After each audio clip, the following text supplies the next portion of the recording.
Hey church family, I'm down here at the front of the worship center. Right here behind me, you see all the Christmas child boxes.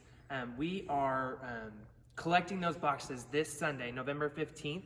So when you bring them to the church, go ahead and bring them down here to the front of the worship center, and we'll get them placed here on the stairs for you. We're planning a prayer service for them on the 22nd during the worship service. So just come down, get in place on the steps, and we're going to have a fun time praying over those next on the 22nd. Thanks, y'all, for all of your contributions. Hey, Lake Church. This year, we are one more time, we're going to partner with Mission Arlington, and we need 5,000 pieces of sweetness. You can do that in many ways. You can do store-bought. If you buy Kroger, I'm going to plug Kroger. Kroger oatmeal raisin cookies. 1 per bag. We need everything in a Ziploc bag, every serving.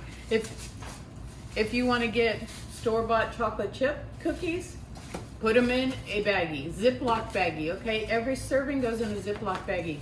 Cinnamon rolls, cut up a cinnamon roll, put it in a Ziploc baggie. If you want to bake something on your own, right there you go. Go to Kroger, buy what you need, get it in a Ziploc baggie, all right?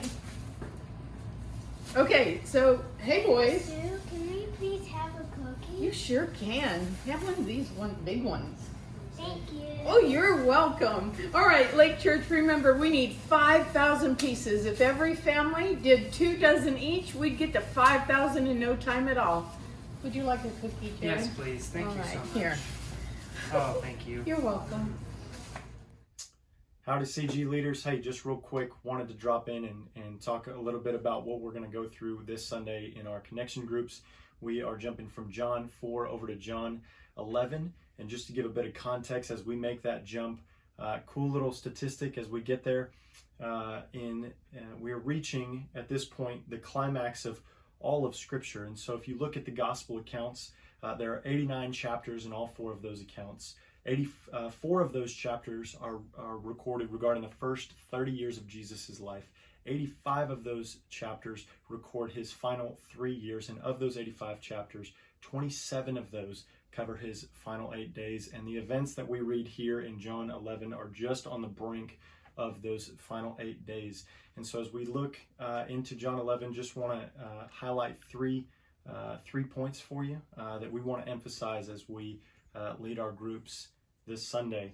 And so that we look at the first section, chapter 11, verses 1 through 16, highlighting just the trusting of Jesus's timing. I know if I look back at the Old Testament, I think of a great example in Habakkuk, who cries out in the very first chapter, "How long will you let these things happen? How long will you let these injustices go?" I know God's timing has been questioned from the beginning of time, even to today, and it likely will be until the end of time. But we know time and time again that God does not operate on our time frame, and thank God for that, right? And so just as Lazarus passes away here in chapter 11, we see this tension between Mary and Martha, and their growing but incomplete faith in who Jesus is, but also trying to reconcile, given their knowledge of Jesus, the death of their brother, which they are now lamenting. And we see Jesus.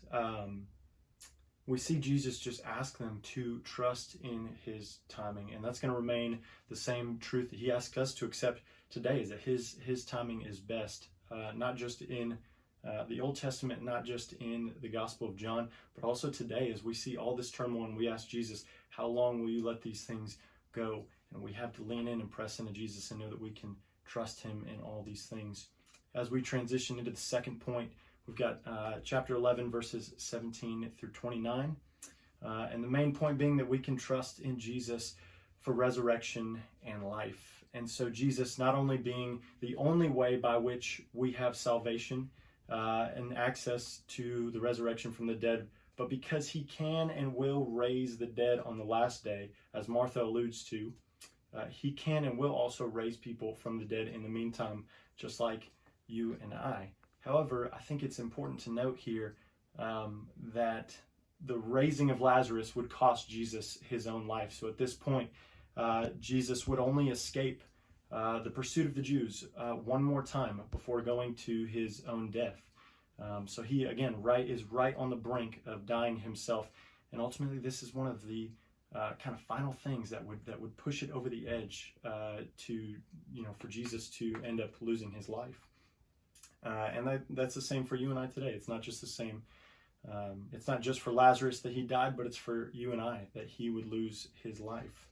And so lastly, we move on to chapter 11, verses 30 through 44. And we look at Jesus' compassion, trusting in Jesus' compassion and power. And so in here, we see this continuing this tension of both the now and the not yet. We see Jesus begin to mourn as he watches the community lament over Lazarus. And here we have an incredible moment where the Son of God, despite knowing the end of the story and how the end would play out, that still doesn't stop him from entering into the sorrow and the grief and the pain of our moment-to-moment lives. Right? What an incredible God. And it reminds me of what Paul says in 2 Corinthians 1, where he describes God as the God of all comfort. And the word that he uses for comfort there alludes to God wrapping his arm around us, entering into our struggle and into our pain despite knowing the end of the story. I just think what an incredible God that he would relate to us in such an intimate way, getting on our level. And so, man, I just pray that this would be encouraging to you guys as you guys continue to lead, and that as we continue to learn more about Jesus in the Gospel of John, man, that this would just become super applicable and meet each of you guys where you're at today. So love you guys. We'll talk to you soon.